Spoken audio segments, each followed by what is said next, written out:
মধ্যমগ্রামের নিজালয় home থেকে গভীর রাত্রে পালিয়ে যাওয়া 10 জন মহিলাকে ভোরবেলা তল্লাশি চালিয়ে উদ্ধার করে পুনরায় গ্রেফতার করল মধ্যমগ্রাম থানার পুলিশ। পুলিশ সূত্রে জানা গেছে, ধৃতদের মধ্যে 7 জন বাংলাদেশি নাগরিক এবং 3 জন ভারতীয় নাগরিক। তাদের মধ্যে নাবালিকাও রয়েছে বলে দাবি পুলিশের। পুলিশ জানায়, রাতের অন্ধকারে ওই মহিলারা হোম থেকে পালিয়ে যায়।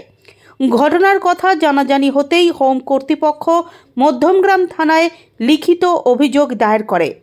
অভিযোগের ভিত্তিতে তৎপর হয় পুলিশ। এরপর ভোররাত্রে বিভিন্ন এলাকায় তল্লাশি চালিয়ে পালিয়ে যাওয়া 10 জনকেই উদ্ধার করা হয়। জেলা পুলিশ সুপার প্রিয়ব্রত রায় জানিয়েছেন, মধ্যমগ্রাম হোমে যেটা ছিল, আগের দিন সন্ধ্যাবেলার থেকেই কিছু অশান্তি হচ্ছিল ইনমেটসদের সঙ্গে অ্যাডমিনিস্ট্রেশনে।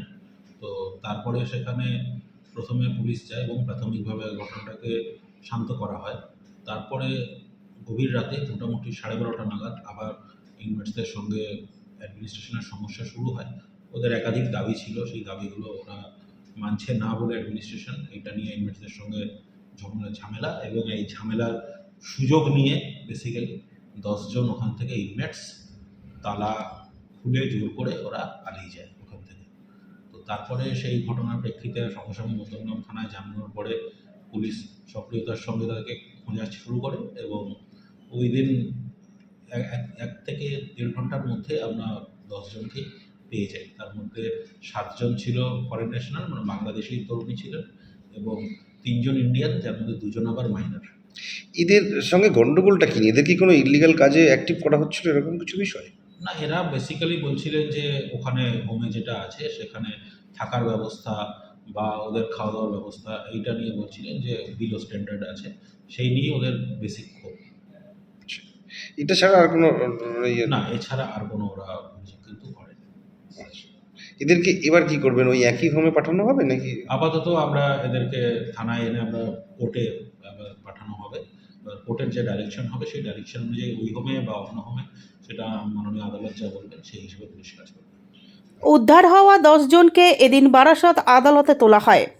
আদালতের নির্দেশ মেনে তাদের পুনরায় কোনো হোমে পাঠানো হবে বলে পুলিশ সূত্রে খবর। এদিকে স্থানীয় সিপিআইএম নেতৃত্ব অভিযোগ করেছে, সংশ্লিষ্ট হোমে অবৈধ কার্যকলাপ চলছিল। শাসক দলকে দায়ী করে সিপিআইএম নেতৃত্বের দাবি, এই ধরনের বেসরকারি হোমে বাইরে থেকে মেয়েদের এনে রাখা হতো এবং প্রশাসনের নাকের ডগায় সব চলত। যদিও এই অভিযোগের সত্যতা এখনও মেলেনি। পুলিশ জানিয়েছে, ঘটনার সমস্ত দিক খতিয়ে দেখা হচ্ছে। পরবর্তীতে আদালতের নির্দেশ অনুযায়ী ধৃতদের কোন হোমে পাঠানো হয় সেদিকেও নজর রয়েছে।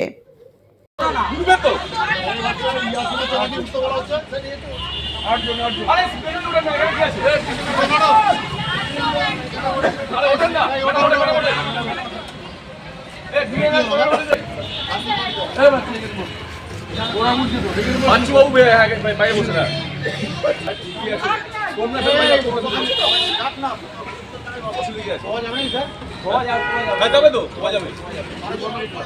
চলো বেরিয়ে